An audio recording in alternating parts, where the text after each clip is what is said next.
네, 70대 남성이 40대 아들을 흉기로 여러 차례 찌르는 일이 있었습니다. 살인미수에 해당하는 무거운 죄였는데도 법원은 집행유예를 선고했는데요. 어떻게 된 일일까요? 함께 보겠습니다. 네, 아버지와 함께 살고 있던 아들은 20년째 직업이 없는 상태였습니다. 이른바 캥거루족이었는데요.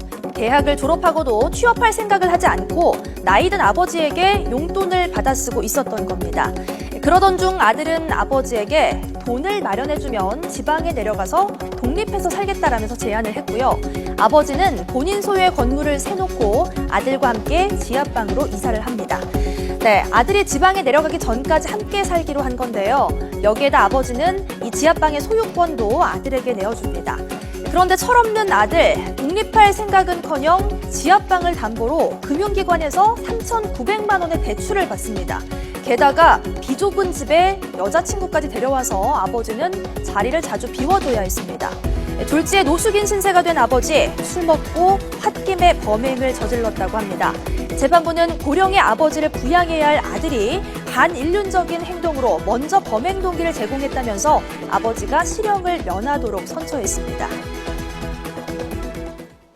네, 참 이런 아들 두신 더 이상 얘기하면 제가 안 되니까요. 자, 그렇게 이 정도 정리를 하는데 법원은 왜 사실 이 행위는 큰 형사상 그렇죠. 처벌을 받을 행위인데 왜 선처를 했을까요? 살인 미수에 또 흉기로 여러 차례 찔렀다. 죄질이 분명히 무겁습니다. 하지만 살인 미수죄에서 아주 간혹 예외적으로 이런 집행유예가 나오기도 하는데요. 지금 이 사건에서는 특히 범행 동기가 굉장히 주목을 받았습니다. 예. 앞서 설명드렸지만은 40대 아들이 그 70대 아버지를 부양하기는커녕 오히려 폐륜에 가까운 그런 짓을 저질렀기 때문에 이 아버지가 거기에 대해서 홧김에 평소 술을 드시는 분도 아니었다고 해요. 근데 술을 마시고 거기에 대해서 홧김에 범행을 저지른 점이 좀 가만히 됐고요.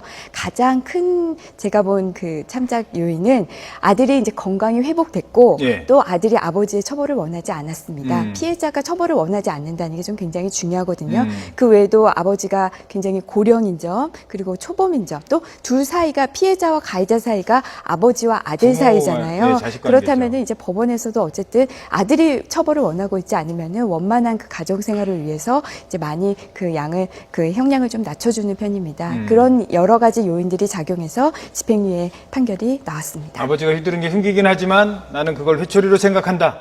라고 얘기를 하면서 아들이 저희 아버지 처벌은 좀 막아주십시오라고 했다는 건 그나마 좀 철이 들었는데 네.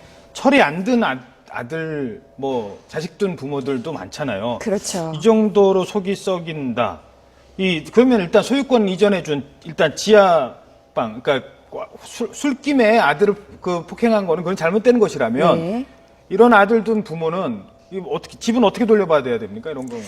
그러게요. 지금 세를 원래 가지고 있던 부동산에 세를 주고 그 돈으로 지하방을 마련하면서 그 소유권은 아들 명의로 해주셨어요. 그러니까 어떻게 보면 증여를 한 셈인데요. 설사 이렇게 아들이 그 지하방을 이제 소유권을 이전받고, 그러니까 증여를 받았다 하더라도 한 이후에 아버지를 나몰라라 부양하지 않는다고 하더라도 이 증여를 한 그 지하방은 다시 민사적으로 돌려받을 수가 없습니다. 아하. 지금 이래서 우리가 보통 불효소송 이런 얘기도 나오기는 하는데요. 어떤 아무 조건 없이 넘어간 그 증여는 우리가 나중에 또 부양을 하지 않는다라는 이유로 되돌릴 수 없다. 이런 점을 좀 아셔야겠습니다. 예, 알겠습니다.